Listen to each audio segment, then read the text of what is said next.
Hello students, solve करेंगे question number 11।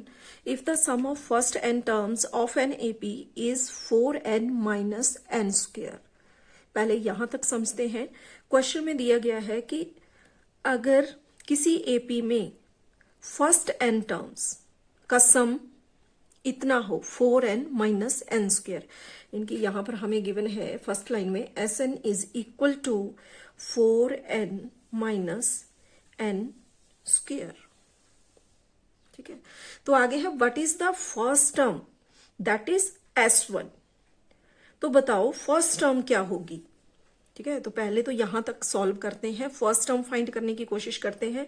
तो यहां पर देखो, यहां पर नंबर ऑफ टर्म्स के लिए n यहां पर गिवन है कि अगर फर्स्ट n टर्म्स को सम किया जाए तो जो एपी का सम बन रहा है वो बन रहा है 4n माइनस एन स्क्वेयर। तो उसके लिए हमने लिख लिया कि sum of n terms is equal to 4n minus n square. अब यहां पर n की डिफरेंट वैल्यूज हम लेट कर लेंगे। Let n is equal to 1 या फिर हम 2 लेट कर सकते हैं 3। तो ये डिफरेंट वैल्यूज जो हैं हम इसमें n की पुट करेंगे। ठीक है, तो अगर हम n की वैल्यू 1 पुट करते हैं इस इक्वेशन में, तो Sn यानी कि S1 is equal to 4 into 1 minus n square के लिए हो जाएगा 1 स्क्वेयर। तो यहां से S1 इज इक्वल टू 4 1 जा 4 और आगे माइनस 1 स्क्वेयर के लिए हो जाएगा 1। तो S1 इज इक्वल टू 3। ठीक है, तो यहां पर S1 जिसको कि यहां पर S1 के लिए क्या है फर्स्ट टर्म, तो ये जो S1 है ये एक्चुअल में फर्स्ट टर्म है। A1 यहां पर हमें मिल गई 3। ठीक है, तो इतना तो हमने कर लिया। आगे बोले what is the sum of two terms. अब हमें टू टर्म्स का सम फाइंड करना है, तो उसमें से एक टर्म तो हमें पता चल गई। अब second term, what is the sum of two terms. Two terms का सम कितना होगा वो हमें यहां पर फाइंड करना है। तो उसके लिए अगर यहां हम if n is equal to 2 put करें, यहां पर हमने फर्स्ट टर्म फाइंड करने के लिए n की वैल्यू 1 ली थी। अब यहां सेकेंड टर्म के लिए अगर n के प्लेस पे 2 पुट कर दें तो किस तरह से हो जाएगा, S2 is equal to 4 into 2 minus n square के लिए हो जाएगा 2 स्क्वेयर। तो S2 इज इक्वल टू 4 2 जा हो गया यहाँ 8, आगे माइनस 2 स्क्वेयर के लिए हो गया 4। तो S2 इज इक्वल टू 4। तो सम ऑफ टू टर्म्स आ गया यहां पर 4। ठीक है, तो इसका आंसर भी हमें मिल गया कि what is the sum of two terms. Two terms का सम कितना होगा 4 होगा। यहां तक हमने कर लिया। आगे बोले what is the second term. Second term क्या होगी वो भी हमें यहां फाइंड करना है। तो सम ऑफ टू टर्म्स तो हमने फाइंड कर लिया 4। ठीक है, यानी कि सम ऑफ टू टर्म्स का मतलब है कि यहां पर A1 प्लस A2 इन दोनों का सम बन रहा है 4। तो बताओ सेकेंड टर्म क्या होगी, what is the second term. तो देखो A1 हमने अभी फाइंड की, 3 लिख लिया उसके प्लेस पे, प्लस सेकेंड टर्म हमने फाइंड करनी है तो उसको as it is equal to 4। तो यहां से सेकेंड टर्म हमें मिल जाएगी 4, यहां प्लस 3 माइनस में आ गया A2 इज इक्वल टू 1। तो ये निकल गई यहां पर सेकेंड टर्म। ठीक है, फर्स्ट टर्म हमने फाइंड कर ली, सम ऑफ टू टर्म्स हमें बोला था फाइंड करने को, वो हमने फाइंड कर लिया। उसके बाद था what is the second term, तो सेकेंड टर्म भी हमें यहां पर मिल गई। आगे क्या बोला है, सिमिलरली फाइंड द थर्ड। अब सेम इसी तरह से हमें थर्ड टर्म भी फाइंड करनी है। तो उसके लिए यहां पर हम n is equal to 3 put करेंगे। तो सम ऑफ 3 टर्म्स S3 और बाकी यहां पर 4 n के प्लेस पे 3 माइनस एन स्क्वेयर के लिए हो जाएगा 3 स्क्वेयर। तो S3 इज इक्वल टू 4 3 जा हो गया 12 माइनस 3 स्क्वेयर के लिए हो गया 9। तो S3 is equal to 12 minus 3, sorry 12 minus 9 हो गया यहां पर 3। तो सम ऑफ 3 टर्म्स तो हमें यहां पर मिल गया, लेकिन हमें यहां पर थर्ड टर्म फाइंड करनी है। ठीक है, तो third term means S3 is equal to 3 है, यानी कि यहां पर S2 में हमने थर्ड टर्म को प्लस किया तो सम ऑफ 3 टर्म्स बना ना, तो वो किसके इक्वल बन रहा है, 3 के। तो सम ऑफ टू टर्म्स कितना आया था हमारे पास, 4। तो 4 plus A3 is equal to 3। तो यहां से थर्ड टर्म हमें मिल जाएगी 3 और ये +4 आ गया यहां माइनस में।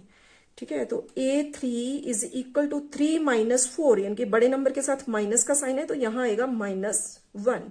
तो ये हमने थर्ड टर्म भी यहां पर फाइंड कर ली, A3 इज इक्वल टू -1। यहां तक हमारा क्वेश्चन सॉल्व हो गया।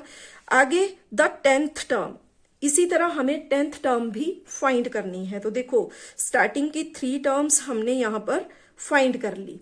किस तरह से, यहां पर देखो हमारे पास AP बन गई, A1 के लिए आ गया यहां 3, ठीक है, और A2 के लिए बना यहां पर 1 और A3 के लिए बन गया -1। कुछ इस तरह से हमारे पास AP फॉर्म हो गई। अब हमें 10th टर्म फाइंड करनी है। ठीक है, तो 10th टर्म फाइंड करने से पहले देखो A1 तो हमने फाइंड कर लिया, 3 हमें मिल गया, लेकिन आगे सॉल्व करने के लिए हमें कॉमन डिफरेंस भी तो फाइंड करना है। तो उसके लिए D is equal to A2 minus A1 हम करेंगे। तो A2 है यहां 1 माइनस A1 है यहां पर 3, तो 1 माइनस 3 करके हमारे पास D आ गया यहां पर -2। तो फर्स्ट टर्म भी है, कॉमन डिफरेंस भी हमें मिल गया। अब हम यहां से 10th टर्म फाइंड करेंगे, यानी कि A10 हम यहां पर फाइंड करेंगे।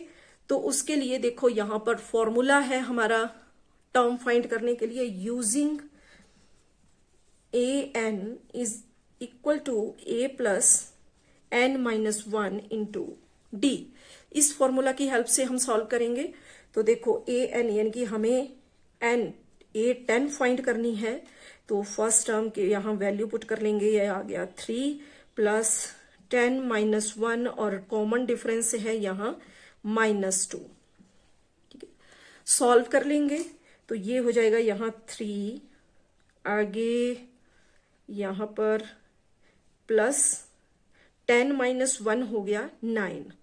ठीक है, और यहां आगे 9 और 9 2 जा हो जाएगा यहां पर 18, लेकिन किसका होगा, माइनस का। देखो यहां पर ये जो ब्रैकेट के अंदर है इसको माइनस करके बना 9।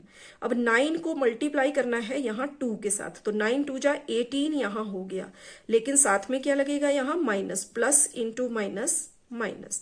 तो 3 माइनस 18 हमारे पास आ गया, और ये हो गया यहाँ पर -15 A10। तो हमने यहाँ पर 10th टर्म भी फाइंड कर ली, A10 हमें मिल गई यहाँ पर -15। ठीक है, उसके बाद है इतना क्वेश्चन हमने सॉल्व कर लिया 10th टर्म तक। आगे है एंड द nth टर्म। तो अब हमें nth टर्म यहां पर फाइंड करनी है। 10th टर्म हमने फाइंड कर ली, अब हम 10th टर्म nth टर्म यहां पर फाइंड करेंगे। तो सेम उसी तरह जैसे हमने 10th टर्म फाइंड की, तो उसके लिए n टर्म फाइंड करने के लिए an is equal to A plus N minus 1 into D। ठीक है, तो nth टर्म के लिए AN is equal to A के लिए आ गया 3 plus N minus 1 into D है यहां पर -2। सॉल्व करेंगे तो AN is equal to 3 plus यहां पर इस सारे को हम एक साथ सॉल्व कर लेंगे।